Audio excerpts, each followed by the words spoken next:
Good morning. You have any doubts? Don't think we are live. Any doubt from yesterday's class? No, you do. Sure. So we don't have doubts only in two conditions. Either you understand or you don't understand. Which one is that? There are only two situations when you don't have doubt.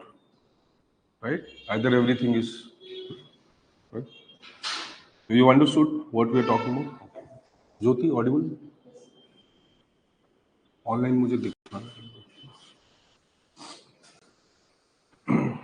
online student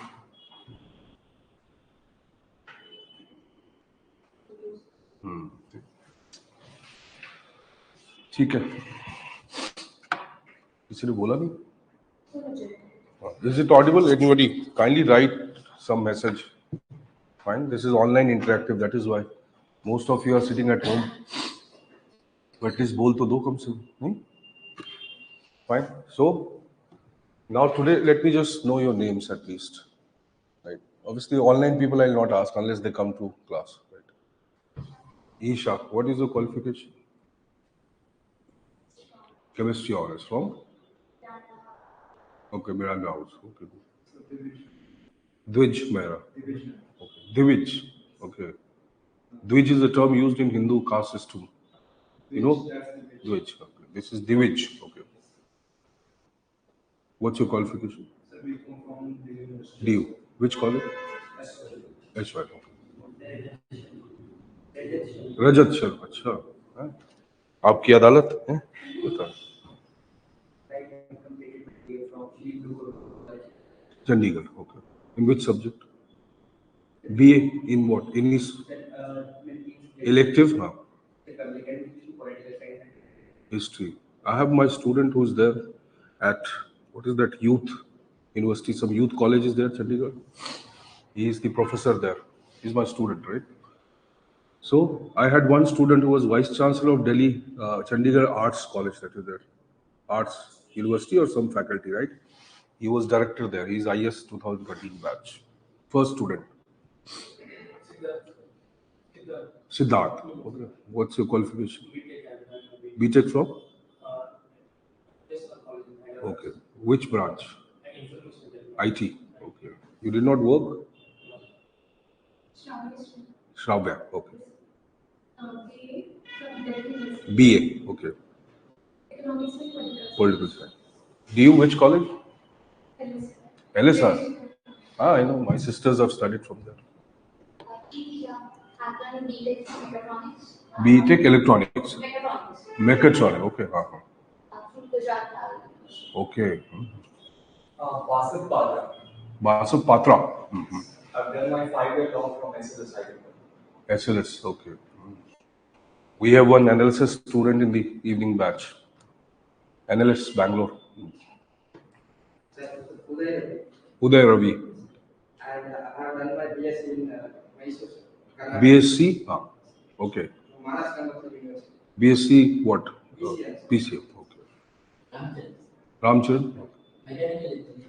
Mechanical. BTech. From? Okay, that's where? Andhra Pradesh. So none of you worked after doing the work? Directly you started preparing. Fine. Okay, so we have, okay, I'll take your some other day, right? A lot of people, I cannot do it now. So, okay, fine. So that's good. See, you have diversity of people, but let's say UPSC obviously doesn't get biased to any background. But as you can know, you know the report. If you read the report of UPSC, 58% people who qualify are engineers. Right now, that may not be a coincidence because 58% is a big number. In fact, UPSC is somewhere expecting 60 plus just once. 60+% people to be coming from engineering background. Why is that? CSAT may be one reason. Any other reason? No. Mathematics optional may be little popular, right? It's a good optional, but it takes a lot of time. Not everybody can study mathematics at that level, right? Engineers can do. Even an MSc student will take a lot of time. Why? One portion of maths is discrete maths, very tough, right? So that is mostly engineers can do it more easily. Fine. But see, even in engineering, you don't study maths. You study engineering maths. So it's not because of that. It is because, see, there is every entire exam. See, engineers, when they prepare for engineering, right? Or in general, when they study, they have a habit of summarizing things. You understand? A graduate has a habit of elaborating things. See? So a good student, graduate, can score very good marks in essay. But in the other area, especially general studies, 1000 marks. The engineers have that advantage, right? They can very quickly summarize things, make a mental map of that, and then they can write it. Because that is what they have been doing throughout their semester. Reading one entire book in one night, it's not a small thing, right? We all have done that, right? One night, 2 nights maximum, right? So reading something, entire book, 500 pages in 2 days, and then writing the exam, see? So that doesn't give you any advantage. I'm simply saying that gives you some skills. So everybody, because this is a huge exam, so much of content is there. How much can we memorize? Even if we want to, right? We cannot do that. So there are some specific skills which are needed.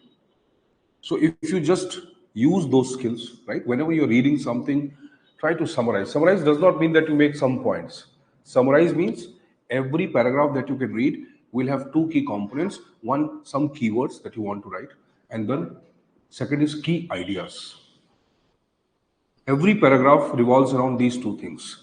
Key ideas converted into key terms. Simple. If you do that, you're done.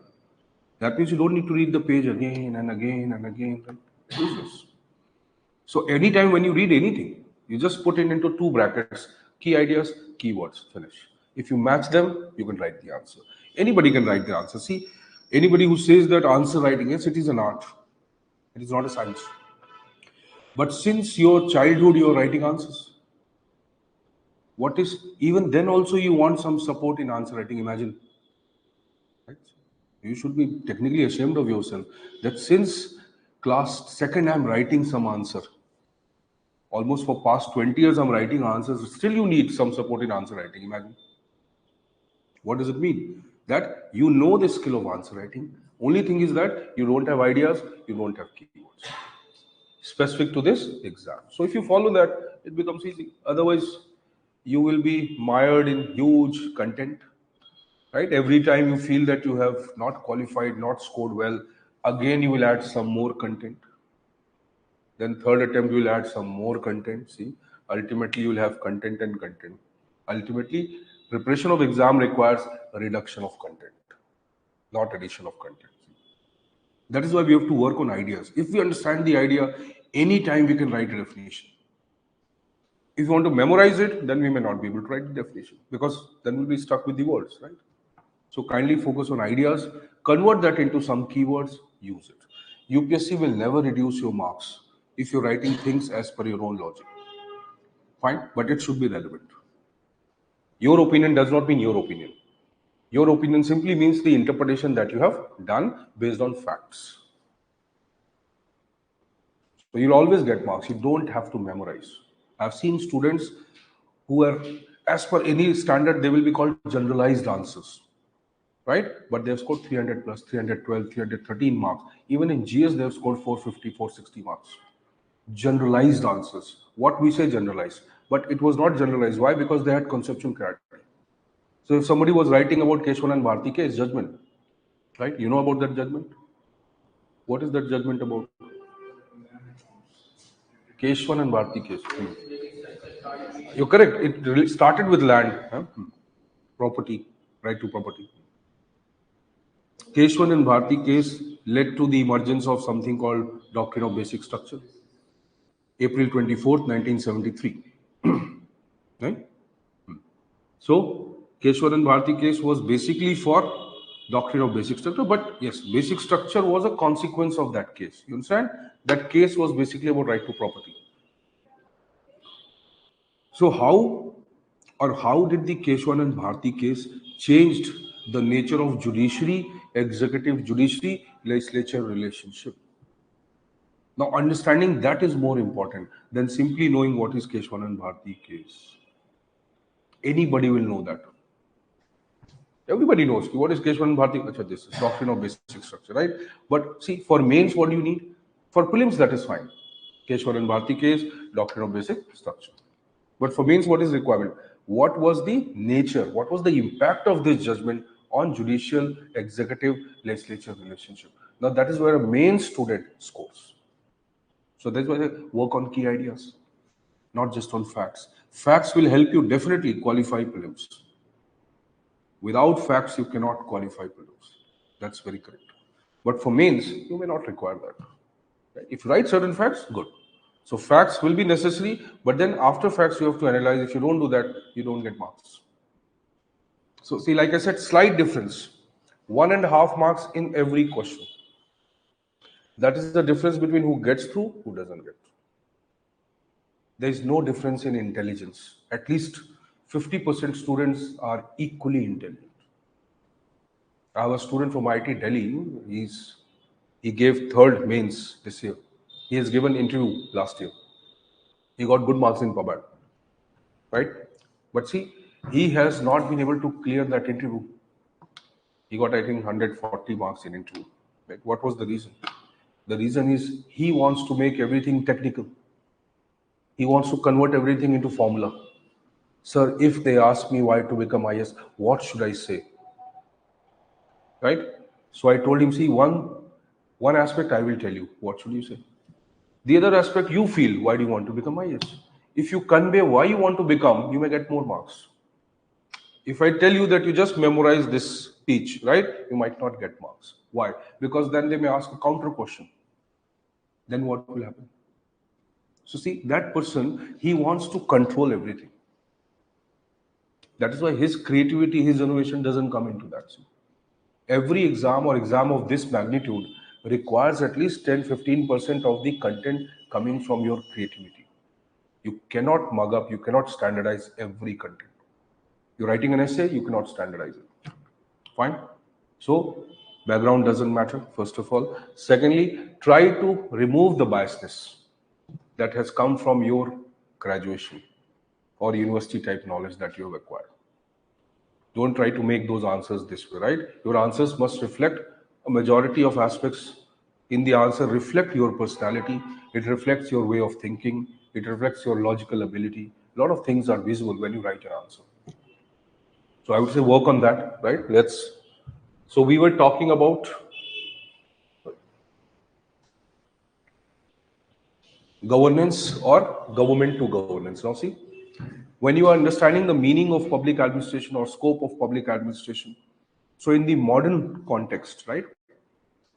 Let's say today,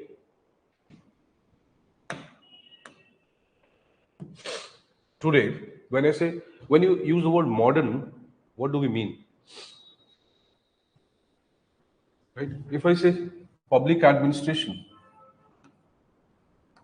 in the modern context, now PubAd is almost 150 years old. See, a subject which is just 150 years old, we have discussed, right, yesterday, if I take somewhere 1800 as the beginning of an organized study of public administration, right, where in 1887, the essay is written by this person, Wilson. He writes an essay, Introduction to the Study of Public Administration, right, which also contained the idea of science of administration. So his idea is study of administration, or the paper that he wrote, right? It was mainly focused on why to study public administration as a separate subject. That was his paper about. Why should we study public administration, right? Exactly what should we study was not there. You understand? He talks about the beginning of or the initiation of the study of public administration as a subject but he doesn't describe what should be studied. That's a drawback. Obviously, we would have known what to study. Scope would have been defined, but it was not defined. See? So if I take that this is the cutoff here somewhere, where any organized effort to study PubMed had started, right? Then almost we are 130, 140 years old, right, as public administration. So for public administration, this era is modern, right? It is just a nascent, it is just a young subject compared to other social sciences. So when you use the word modern, what do you indicate? See, these terms are very important. They give you a very solid understanding of the syllabus, where you have to interpret the terms of the syllabus, right? And you have to understand the scope of what you have to study. Then you have to interpret them properly. That is an exercise that takes little effort, maybe 1 week, right? But then it sets the best tone for you to study in future. If you don't interpret the syllabus properly, right, whatever you study, you'll find ye bhi relevant hai, ye bhi relevant hai. Once you understand the syllabus, you'll understand what is not relevant. When you use the word modern, in general, you are using the word modern. What does it mean? Modernity or modernism is associated with her. Lady Shri Ram is highly feminist system, right? It has a feminist ideology. Miranda House is also feminist. Most feminists, I'm not talking about in that sense, right? Not the JNU wala, but still, yes. Different from the past and old ideas. Break from the past. Okay. Can it be revisionist? You understand? I'm just using the terms. Revisionist.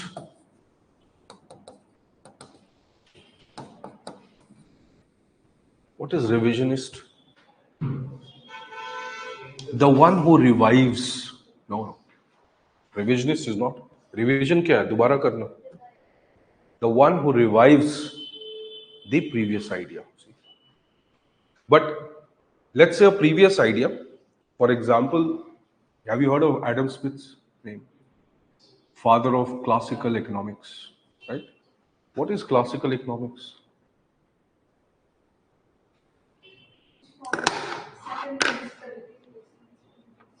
See, classical economics was based on the idea of classical liberalism.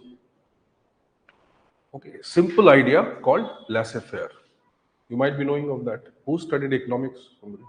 You studied. So you have the concept of laissez-faire.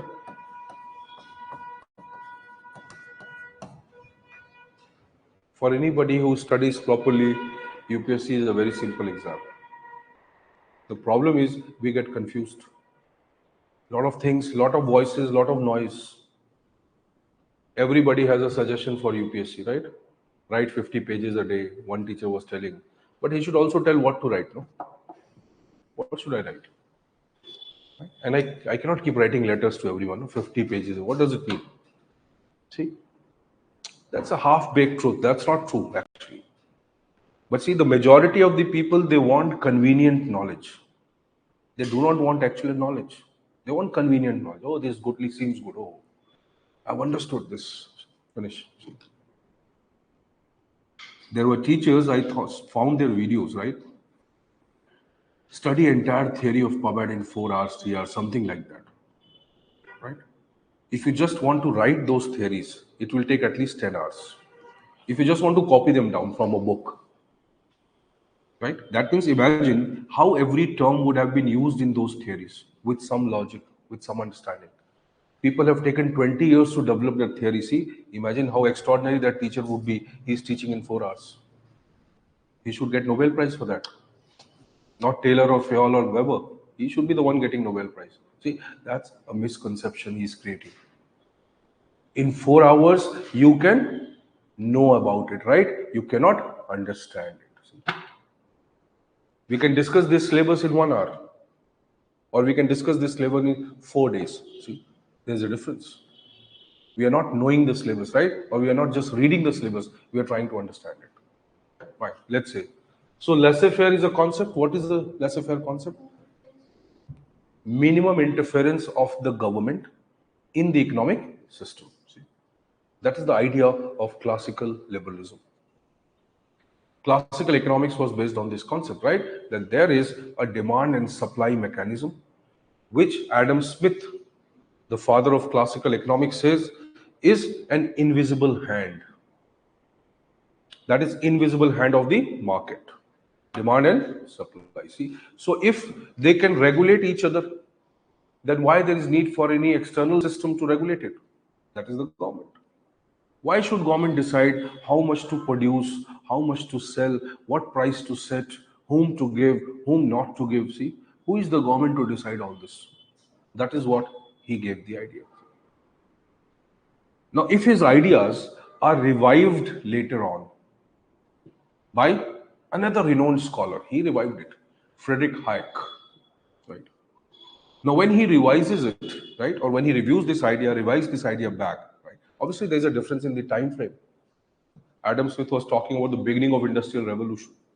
Frederick Hayek comes somewhere in when industrial revolution is more or less settled, 1960s. But he's talking about similar idea, right? Once he revives the idea, that is called revisionist idea.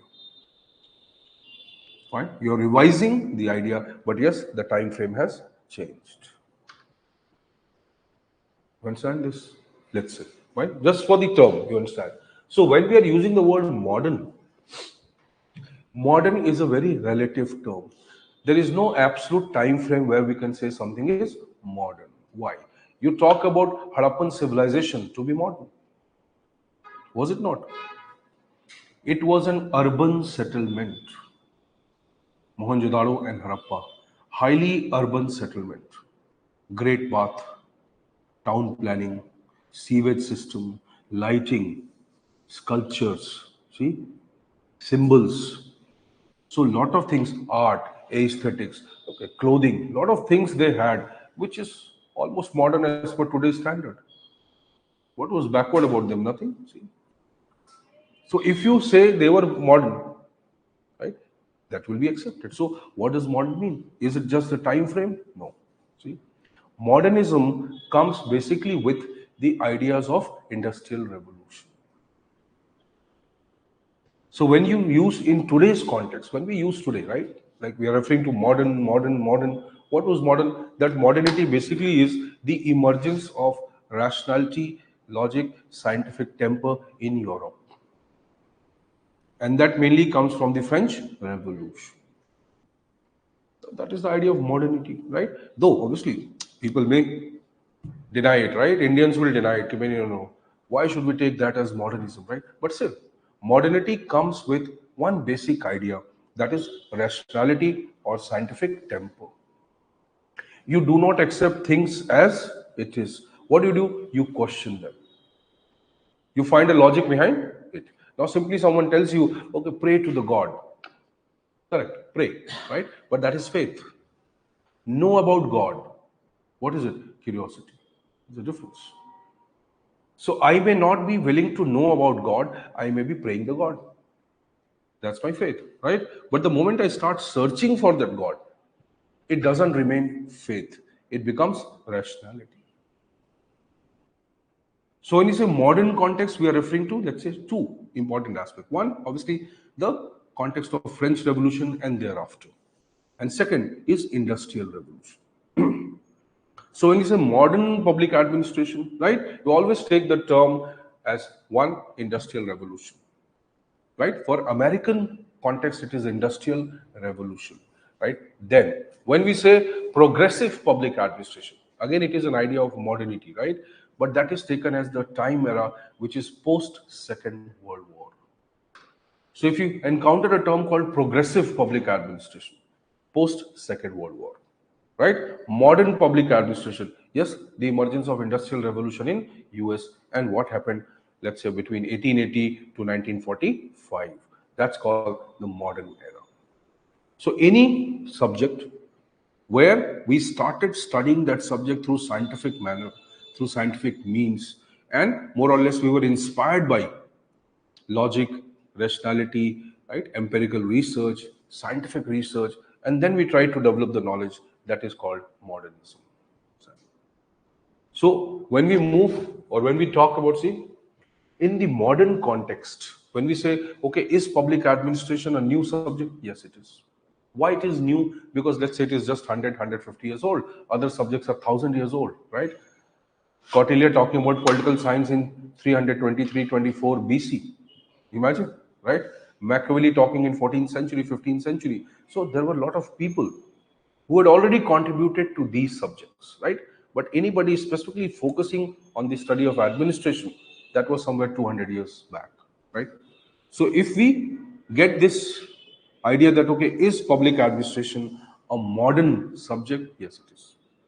Is it the consequence of the Industrial Revolution? Yes, it is. Right? Is it a consequence of the ideas of the French Revolution, the liberalism, democracy? Yes, it is. So this helps us understand what is the nature of this subject. Right? The modern world important. Right? Now see. So when we say today, right? Let me just simplify it for you. Let's see. So yesterday we talked about state. Then we talked about, let's say, government. What is the traditional notion of a government? Your father may be your friend, right? That's more dangerous. Father remains father is better, right? He should not become friend. So, right. So when you think of father, right, what comes to your mind? You don't need to be honest. You can say whatever. What comes to your mind? Fear. Right? Not for daughters, but for sons, it is different. Right, Ankur? Tell me. So when that word comes to your mind, what comes to your mind when you think about father? When you visualize somebody called father? Authority, discipline, control, right? Like whatever. See, when you think of government or state, what comes to your mind? Yesterday we said it's a political system, right? But system of power. What comes to your mind?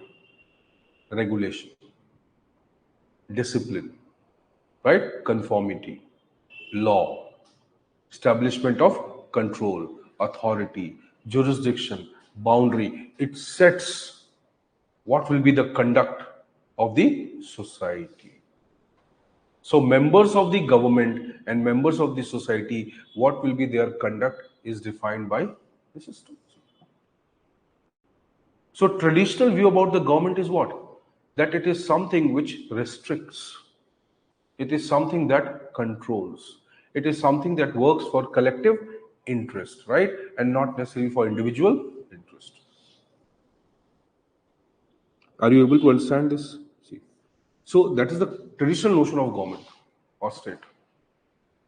So all the traditional state or traditional government system, even if we say they are democracies, they have always believed that what is the purpose of the government or the state is to regulate, control, define things, boundaries for the people, right? They are the ones who are setting the Lakshman Rekha for the people. Systems, right? Everything. That is what they are defining. So see, this became very normal that what will government do? It will define things.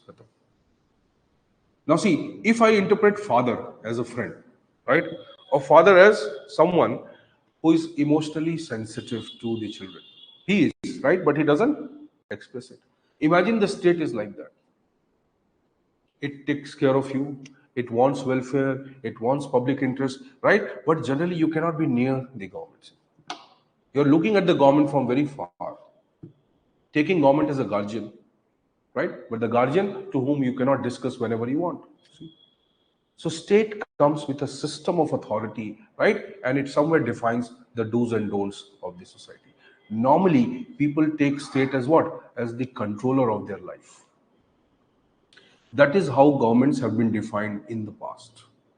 Most of the studies on the government, they revolved around the idea how to control society better. That was the idea. But when we enter into 60s, 70s, 80s, right?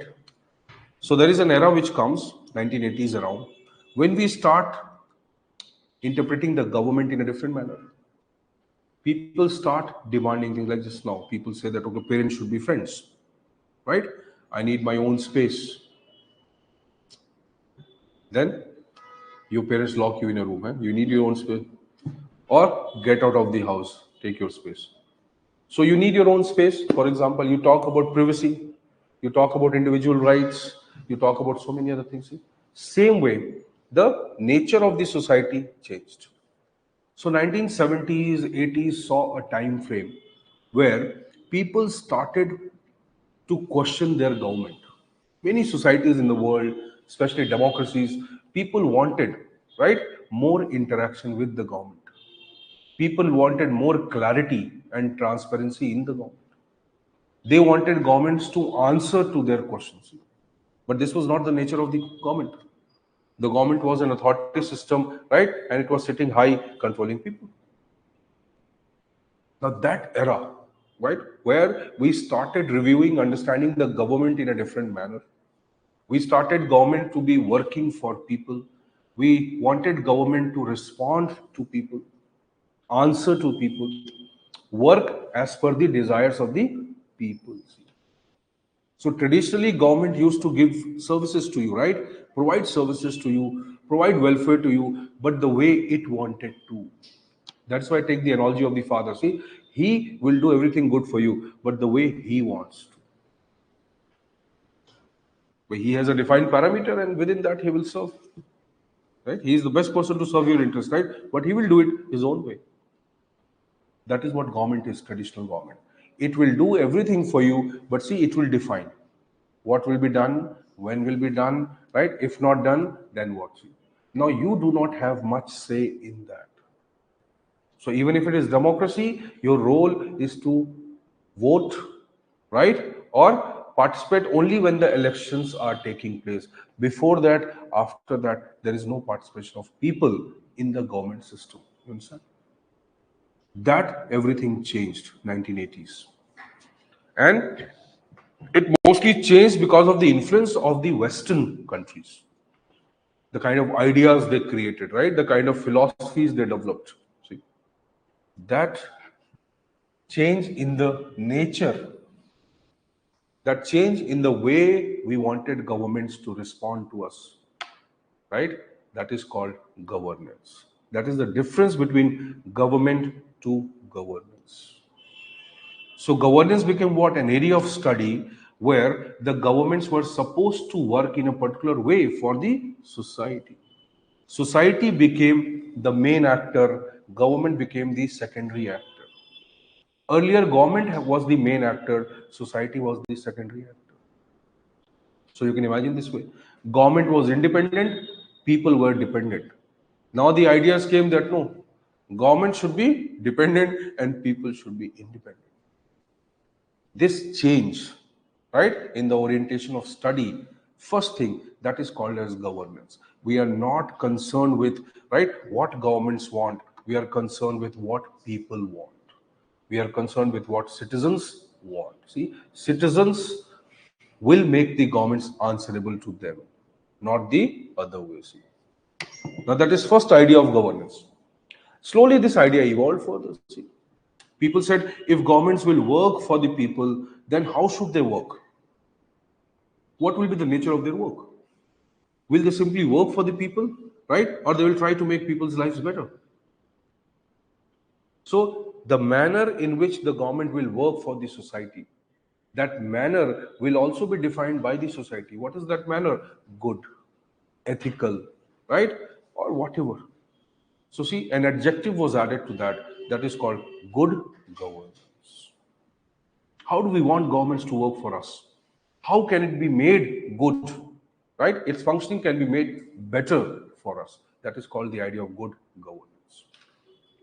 Then again, another layer added to that. How it can be made good? See, how it can be made good.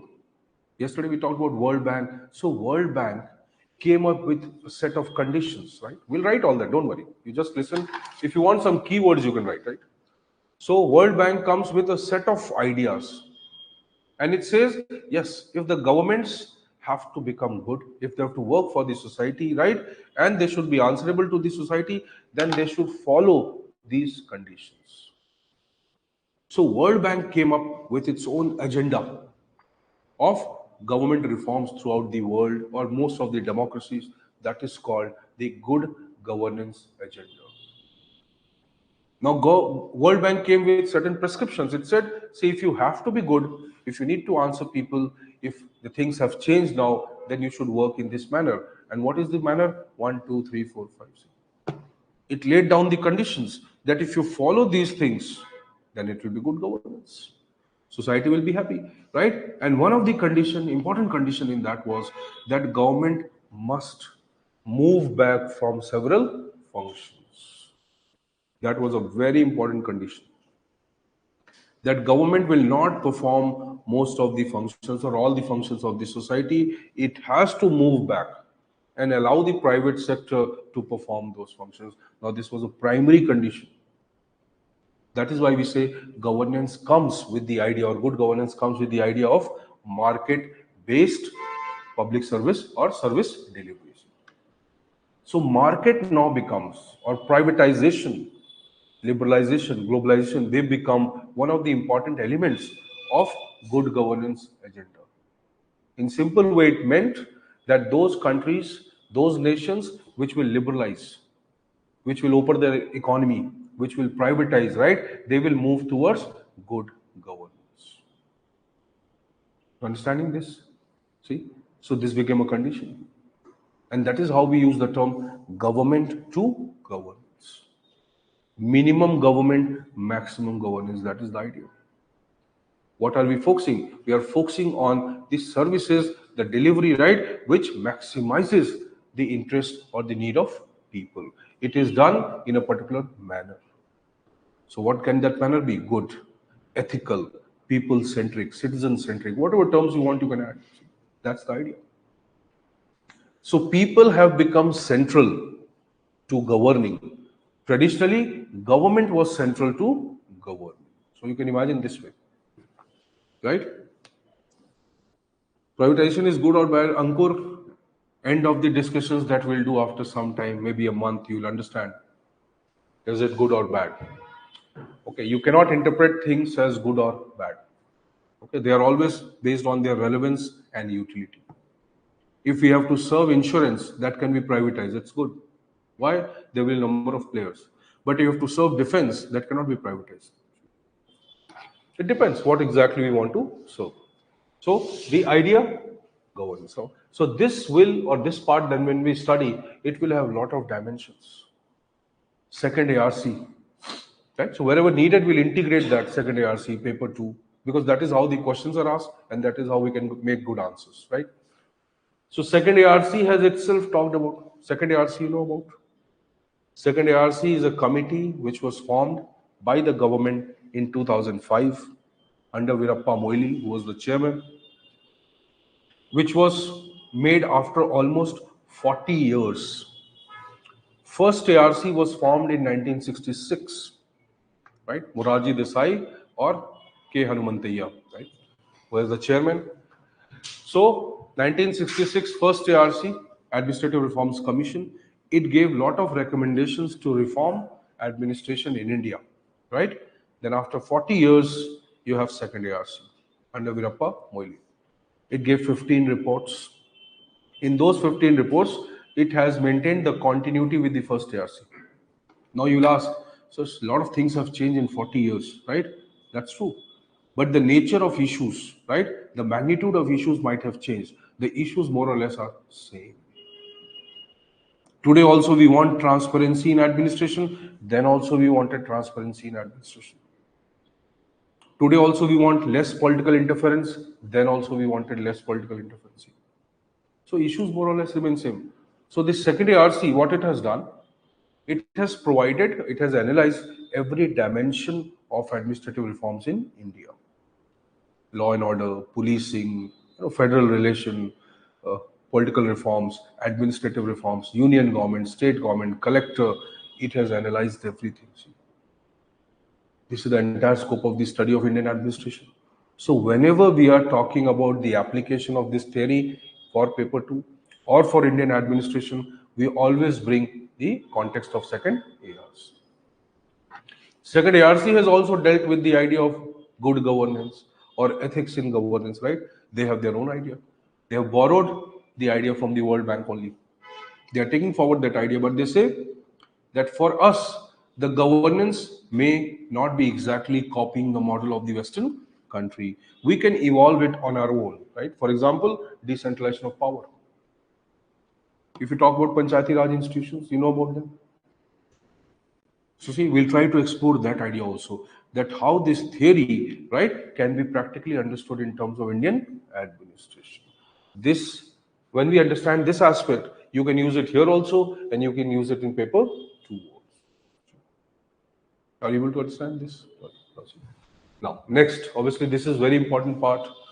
10, 15, 20 marks, more or less, comes from this part, right? Wilson's vision. Like I said, he was the first, not first person, but one of the first person to talk about administration, right? So he wrote an essay. In that essay, he has highlighted why should we study public administration? What essentially public administration means, right?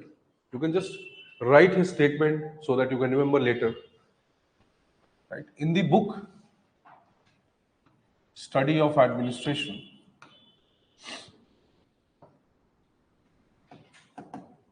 see, Wilson writes, gives a very interesting statement. Every detailed and systematic, every detailed and systematic application of law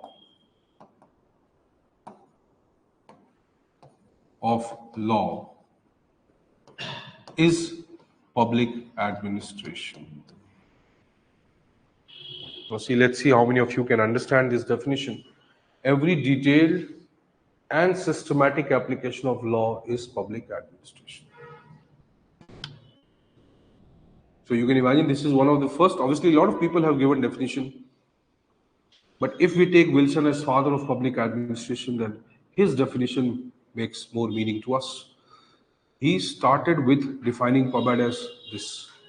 Every detailed and systematic execution or application of law is public administration. What does this mean? Very simple thing, see. One, what is the nature of public administration, right? Application, execution. The role of public administration is not formulation or making of law. It is only execution. Simple. So it has implementation role, right? Now, what is the meaning of this systematic, detailed? What does it mean? So this is simple, implementation, detailed and systematic. What is systematic? Scientific. Something which is based on science, something which is based on scientific knowledge, right?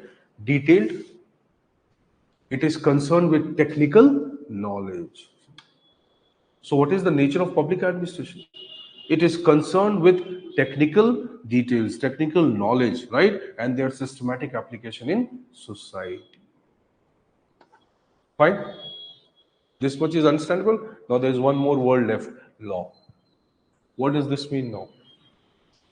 Law is law, right? But what is it that uniquely defines law? What is exactly the nature of law?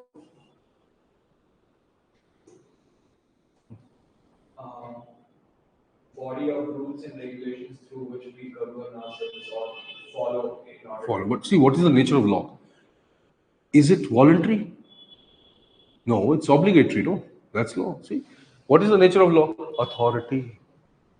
So what is the role of public administration? To implement, right, technical rules, regulations, procedures, policies, whatever, right, in an organized manner, right, considering or keeping the authority with themselves. So it is administration which has the authority or which is given this role by what? The authority of the government to implement it. So which is the main authority system of the government? Public administration. That's the definition. Now he defines public administration in a very normal or a typical sense that it is the application of authority or it is the application of rules, regulations, policies, programs, right? Not formulation in a systematic, organized manner. on the basis of the authority given by the government. So it is the main authority system of the government implementing things in a systematic manner. So what is Wilson trying to say? That public administration is the executive arm. It is the action part. It is the application part of the government. As simple as that. This definition may seem simple, right? But it has a lot of understanding. So he's the first person or somewhere, one of the persons who very clearly defines that what exactly is the nature of administration or public administration is to implement. What is the nature of that system? The nature of that system is that it is the application part of the government. So it is not a political system, it is a separate administrative system. He distinguishes the administration from the political system. That's the beauty of his definition. Though he takes a very narrow view, right? What is he talking about? The application of authority or application of things based on authority is the role of public administration, right? It gives us only that picture. No, if we say, what is father's role to maintain discipline in the family? It only gives us one perspective. No, what about other things? Right? What about other aspects of father? Right? So see, yesterday we wrote a definition. Public administration is a moral act, and public administrator is a moral agent. What is that? That is a different dimension. See? This definition, that definition explores what? That public administration's role is not just to exercise authority, is not just to implement laws, right? Its role is also to be ethical and moral, or to create and protect ethical moral aspect of the society. Then somebody will say, no, public administration's role is to provide justice to the poor, to the vulnerable. See, that is another dimension. Several definitions have to be understood to understand the actual nature of public administration. What is its role and responsibility in the society? But he has brought it from one perspective. So Wilson defines it, and somewhere, see, this becomes the starting point of study. That what is administration? Execution. How it will be executed? Systematic, right? What is its nature? Technical knowledge. It is not concerned with other things. Let's understand. What are other things? What is the purpose of a politician? Have you talked to politician? Anybody politician in your home? Okay. If there was, then why would you be becoming civil servant, right? They would have already earned for few generations. Recently, that IS in Bihar, and he was supposed to be a good, efficient IS officer, right? Unless they found 95 crore rupees resort. And he is just one tip of the iceberg. He's nothing, in fact. So my father was a bureaucrat, so I have seen a lot of people like that. My grandfather's brother, that means his cousin brother, he was also IPS. So that time there was no AD, DG post, there was IG post only. So he was IG in UP. I've seen him also. I was not able to interpret then, but still I have seen him, right? Later on also. See, majority of the bureaucracy becomes corrupt. Why they become corrupt, that is still a mystery. After so much of study, why they are corrupt? After so much of orientation of service. So either it is inevitable for them to become corrupt. If we accept it, right, we can reform the system. The moment we accepted that every bureaucrat, or most of the bureaucrats, will become corrupt over a period of time, we can simply reform the system very well. We just have to accept this fact. We don't accept it. Right? We don't accept it. So what is the nature of a politician? Political system. What is its nature? What will a politician want to do? Except making policy. What will he want? He will want to have access to power. He will want to control that power. So political system functions on certain different bases. What is that? How to acquire power, right? How to control power, how to be in government. for a long period of time. That is the primary purpose of a political party or politicians. How to be in government. See? How to get elected. That is their concern. For this, what do they do? Do they follow any scientific knowledge? Do they acquire scientific knowledge? Are they technically competent? Are they specialized people? They are. In corruption and other things, they are very specialized, right? Crime and corruption, they are the specialists. But do they need to have technical knowledge? Do they need to go through an examination? No, simply see. So Wilson says, see, the political system, the policy formulation part, which is comprising of politicians, legislators, political systems, right? That part is working on certain other bases. They have different value systems. What is the value system? Vote bank politics. Use of caste, religion, and so many other factors to acquire votes. Then they work as per the popular will. That is populism. You understand the term populism? Majority, right? What majority wants. They are not doing anything what exactly is needed for the society, but they are happy with doing things what majority wants. So political systems and political process, it works on totally different set of values.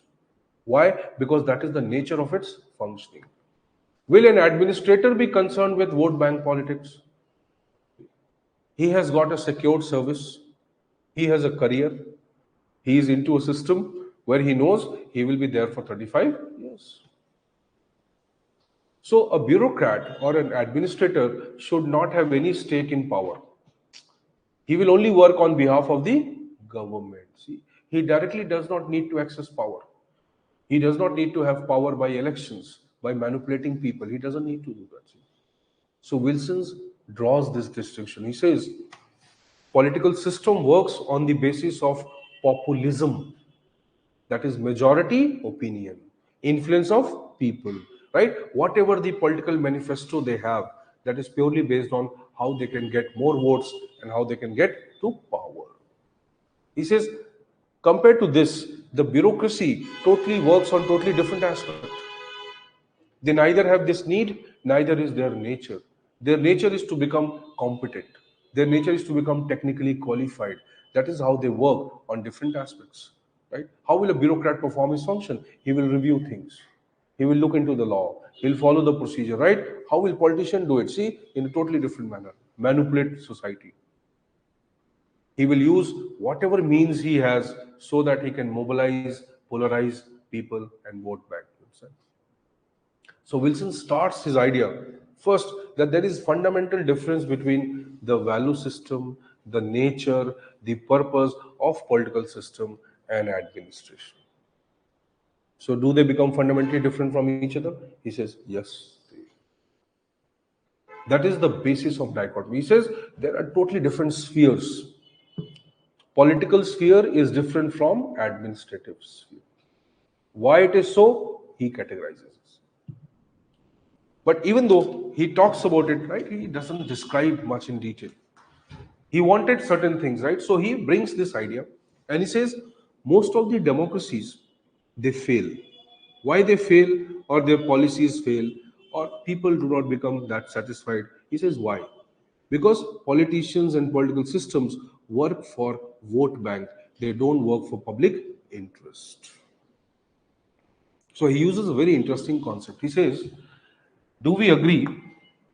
Can we say that democracy, there is something called general will?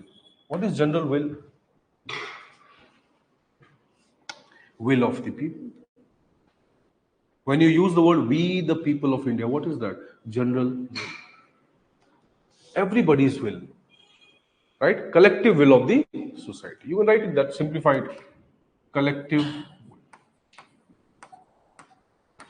A government or political system should work for this, right? Backwards, rich, poor, minorities, majority, vulnerable, women, children, this territory, that everybody comes collectively. That is what the government represents. It represents the will of everyone, right? In reality, what happens? Just now we have discussed. In reality, are they working for this general or collective will? What are they working for? Obviously, their interest, right? But they are focusing on what? The majority. See, this collective will, right, is not equal to.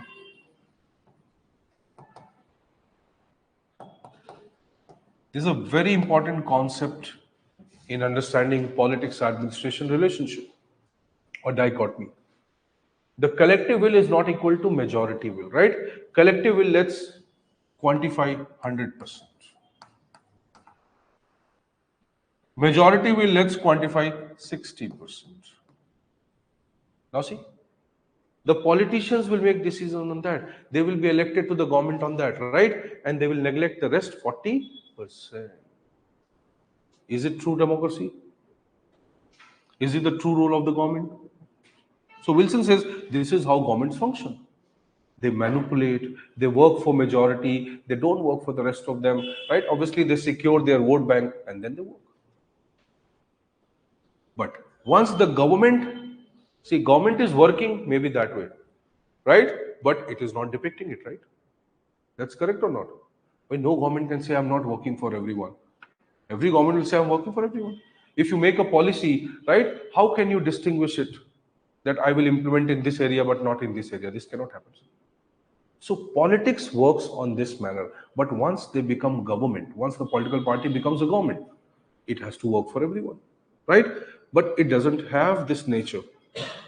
It will try to manipulate it, right? But it has to work for everyone. Why? That is the constitutional duty of every government. See? So now this political system or politics, political party becomes government. Now government has to work for everyone. Right? It will work for everyone. It has to. If it has to make road, it cannot say you will use and you will not use. No? It cannot do that. See? It has to make schemes for the poor. So it will not say, okay, this scheme is for the poor, but poor only from this community and not from this community. It cannot do that. See? So when governments are working, right, they do not or they cannot discriminate that way because that is a constitutional duty, work for everyone. But when they are political party or when they are performing political processes, right, they manipulate. See? So they manipulate to get in the government. Once they become the government, they have to perform functions for the society. So what do? They make policies and now they ask administration, implement it. What is the role of administration? To follow the directions of government, right? So can you say public administration works for this and not for this? So Wilson brings this idea. He says public administration has to implement the policy, right? In that it cannot distinguish. Why? It is not the one who is deciding it. It is only implementing it. Are you getting this point? So who works for the collective interest? Public administration. Who works for the majority interest? Politics. He says this is the distinction. And that is why public administration is more welfare oriented. He said it should be left without the influence of political system. So if public administration is left, right, if it is given freedom and autonomy, then what will it do? It will work for them, right? If it is politicized by the government or political party, then what it will do? It will work for them. And he says this is not the nature of public administration. It has to work for the collective interest of society. See? So if society has to be protected from the ills of politics, what do they need? They need upright, honest, transparent, and somewhere autonomous public administration. That is the view Wilson presents. He says, if society has to be protected, if it has to serve the public interest, then the administration must be protected from the ills of politics. How will it be done? It can only be done when we start studying public administration separately from political science. When we start treating administration as a separate function from politics. When we start treating politicians different from administrators, right? And likewise. So he develops the idea. Though his ideas did not become very influential till 1930s, 1920s.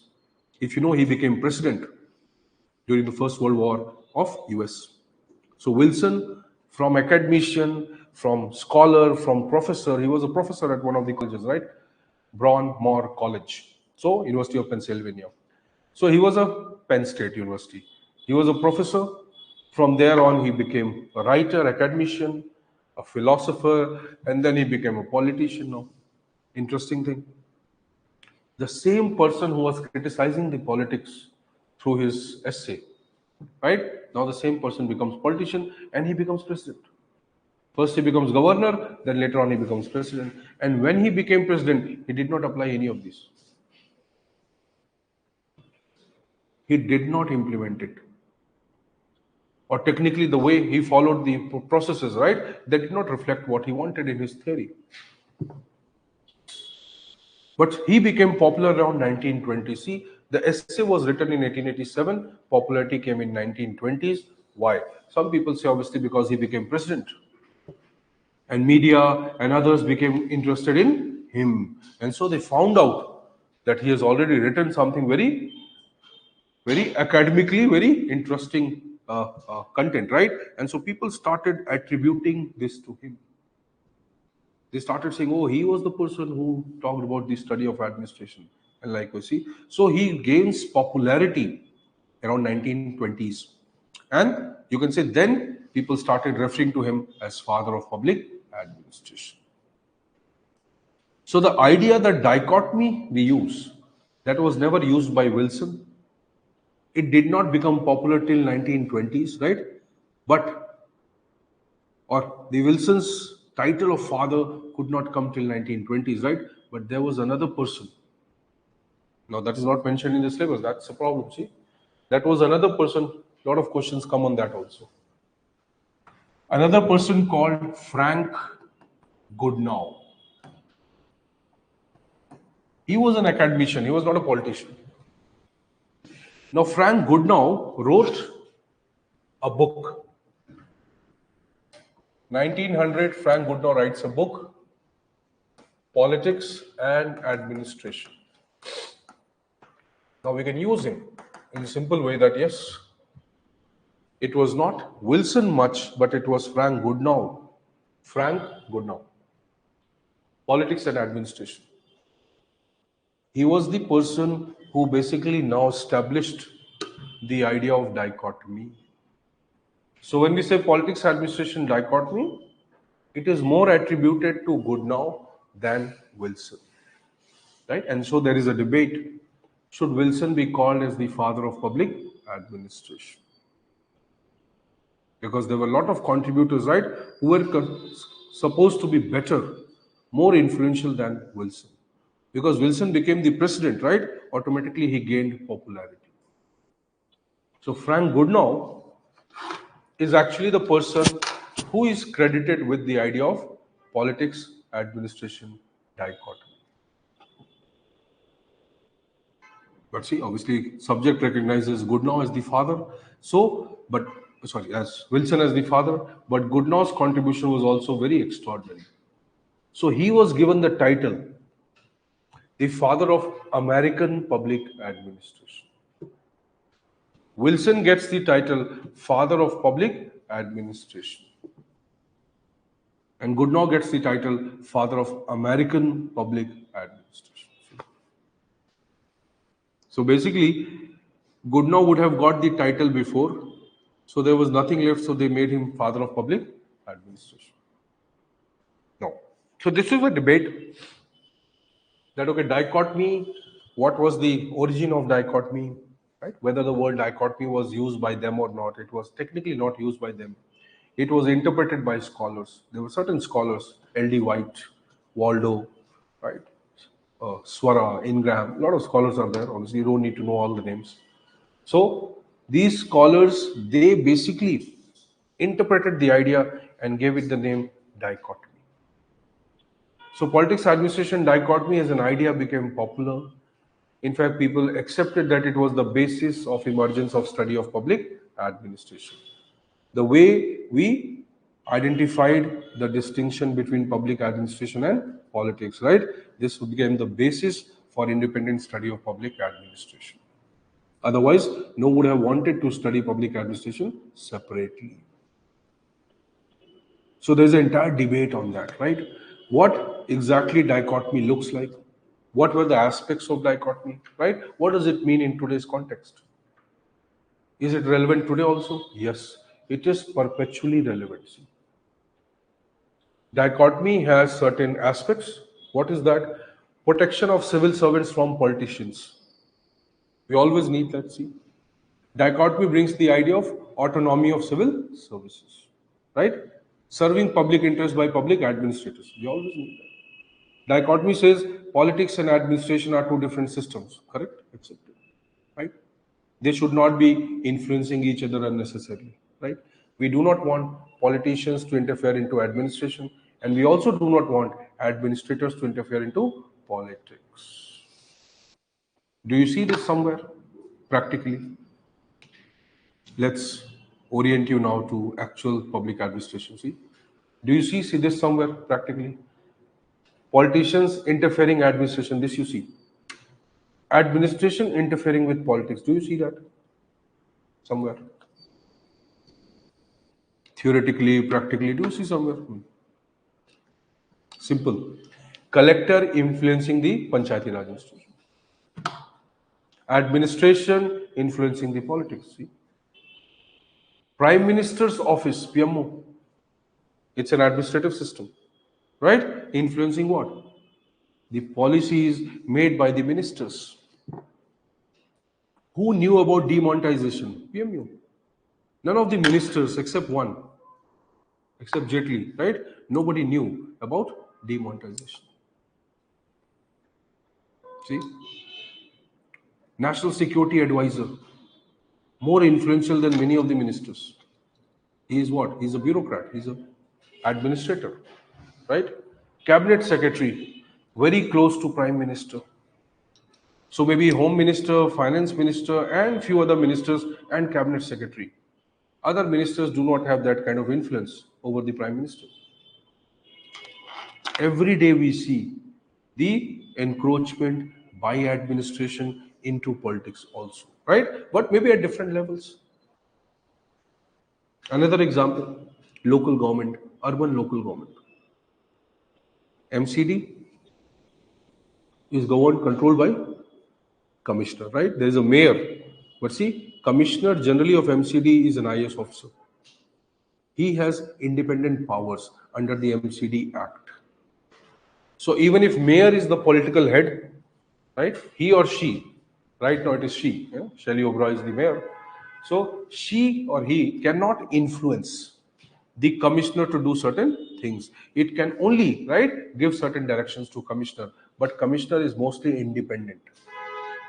If he wants, right, he can influence various decisions of the council. How? Because commissioner is the one who controls the funds. Commissioner is the one who is the representative of the government. And MCD in Delhi works under technically the union government.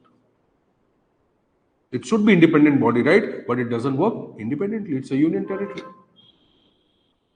So there are many areas, see, where you will find that administration in some way influences the politics. Standard example, lieutenant governor's influence over chief ministers. Right? Who is lieutenant governor? He's not a governor. So lieutenant governor or administrator under article? What is the article? Delhi, Pondicherry, Puducherry, right? They have been converted now, Jammu Kashmir, right? So they have been converted or they are union territories with government. Fine. So which article basically defines the Delhi status? Article 239AA, double A, right? 239AB.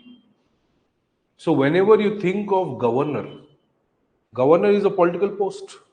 But whenever you think of the governors for union territories, they are called lieutenant governors or administrators. Understand? So they are administrators, technically. They are interfering with politics every day. Lieutenant Governor of Delhi virtually is making all the policy. 2018 Act of the Union Government. Okay, the case which they fought. GNCTD versus Union of India 2018.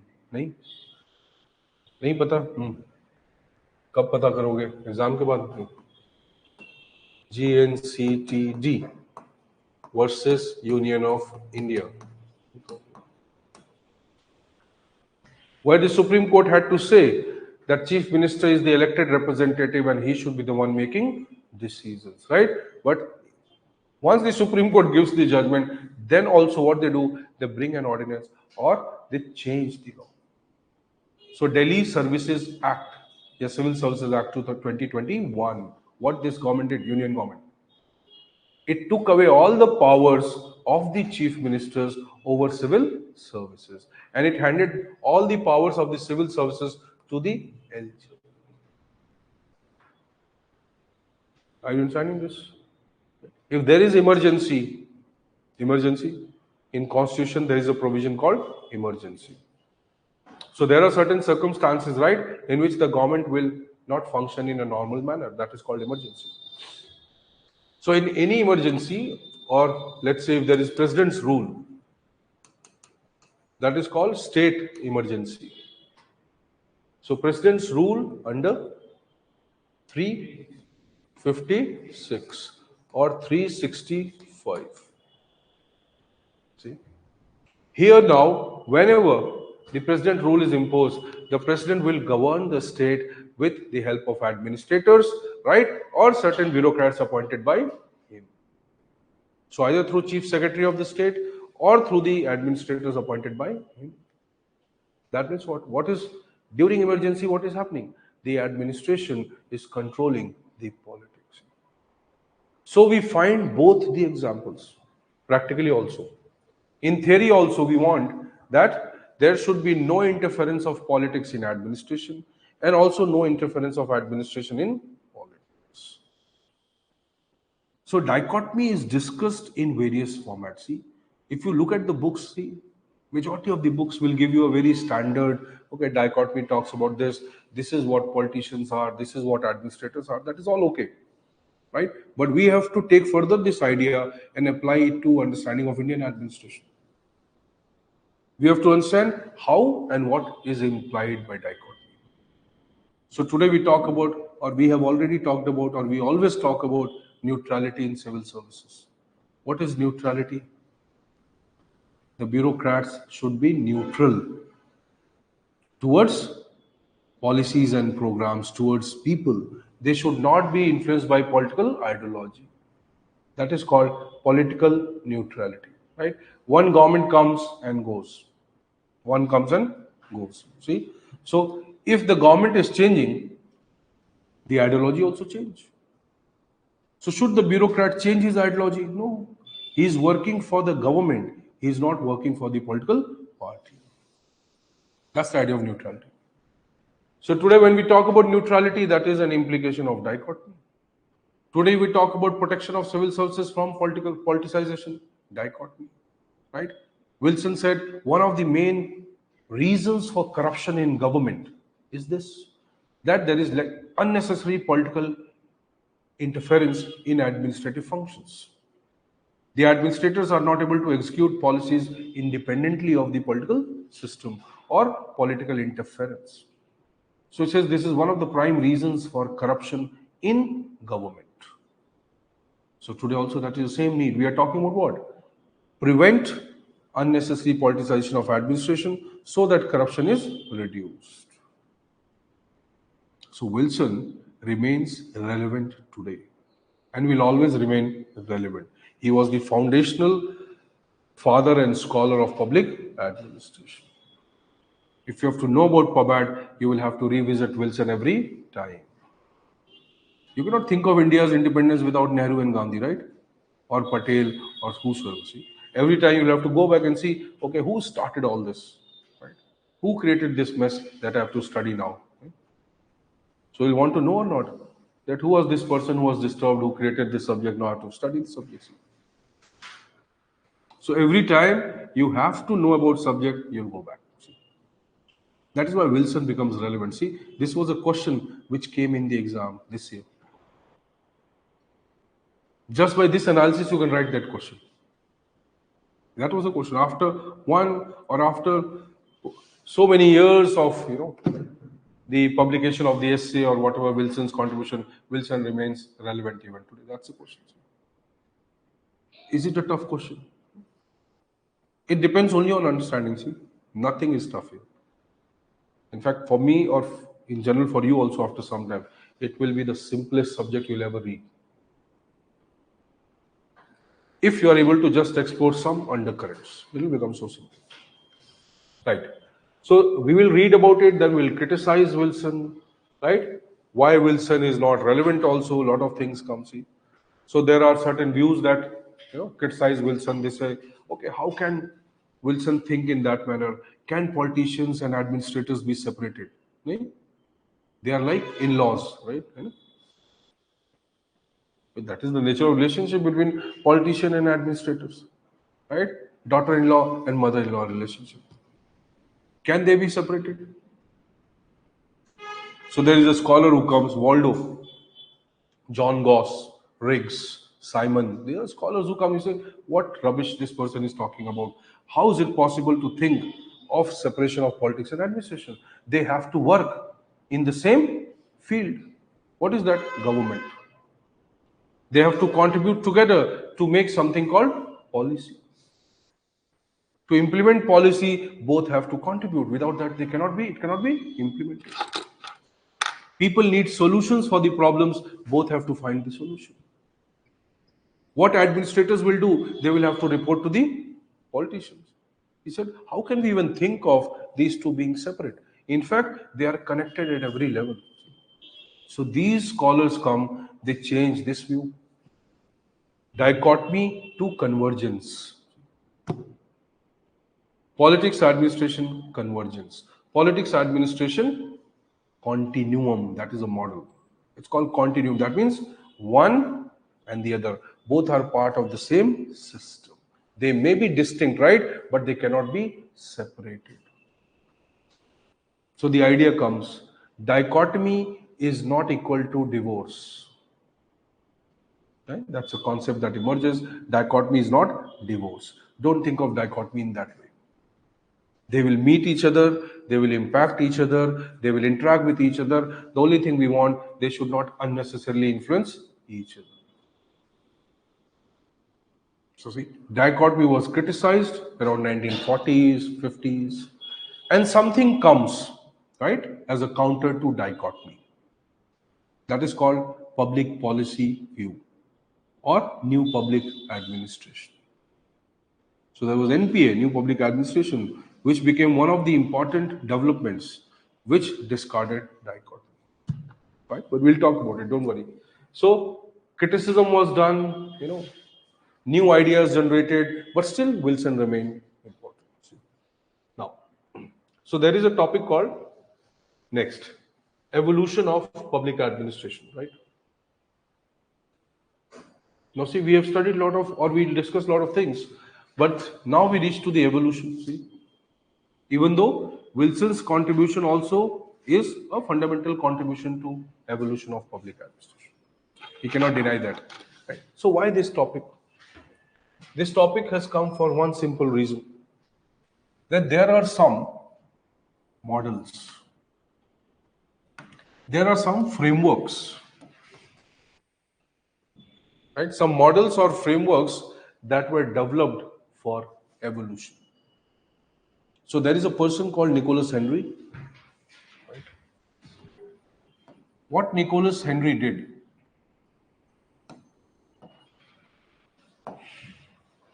he tried to summarize the evolution of public administration and its status. What he did, see, he developed a content which summarized the evolution of public administration and the status that it has. So how this subject evolved over a period of time. He developed a framework for that, right? And that framework he called as paradigms of public administration. So you can imagine this way, there are several people who contributed, and there was another scholar who comes and he says, okay, fine. What and how public administration has evolved over a period of time, What will I do? I will develop a content regarding that. I will develop a framework for that, right? People can read it and understand how PubAd evolved. So when you say evolution of PubAd, we have to understand and study Nicholas Henry's model. So Nicholas Henry comes and he develops a framework. And he says anybody who wants to know how PubAd evolved, how it all started, and what is the status today, he can go through my models. That is why there is a separate topic called evolution of public administration. So Nicholas Henry, his book is also very popular in public administration, right? But complicated, right? So we don't say students read, because already that is there in the class integrated, right? But still it is quite popular. He gives a framework to understand the evolution of PubAd through 6 paradigms. What is a paradigm? You know? If you, obviously you will, if you work hard, definitely. You qualify civil services. Will that have a paradigm change or will that have paradigm effect on your life? Something landmark. So paradigm is a term which is associated with the development or evolution of any subject or any area of study, right? When it is becoming quite concrete and scientific. So when the content is developing, we cannot say it is scientific, right? But when it has been filtered, when it has been analyzed, conclusions have been made, verified. So the content that we were studying slowly gets converted into a scientific content through this process that is called paradigm. So any subject enters into a paradigm phase when it has become scientific in character, when something can be accepted as conclusive in nature. So if I say public administration is this, now I can say with surety today. Why? Because somebody has studied it and developed this into a scientific knowledge. So paradigm is a term which was borrowed by Nicholas Henry, right, from certain people, certain scholars. It was basically borrowed from science, physics, right? When you say Einstein is a paradigm of physics, right? Einstein has redefined the entire knowledge, the entire understanding of physics. Newton was another paradigm of physics. You understand the difference between Einstein and Newton? Anybody has interest in Einstein? Right? No interest in Einstein. One of the most searched persons on the internet, right? Obviously after Priyanka Chopra and Sunny Leone. So Einstein is very popular. Karl Marx is very popular. So what, now see Einstein, so Newton studied or interpreted the world in a particular way and he developed formulas, right? Let's say. Einstein reinterpreted the world in a different way and somewhere discarded what Newton had said. So one landmark scientific development was Newton's formulas or Newton's laws of motion. Another landmark came the theory of relativity. See?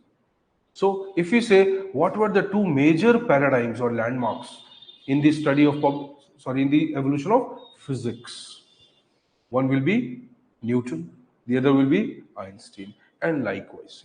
There can be many. I'm simply giving an example.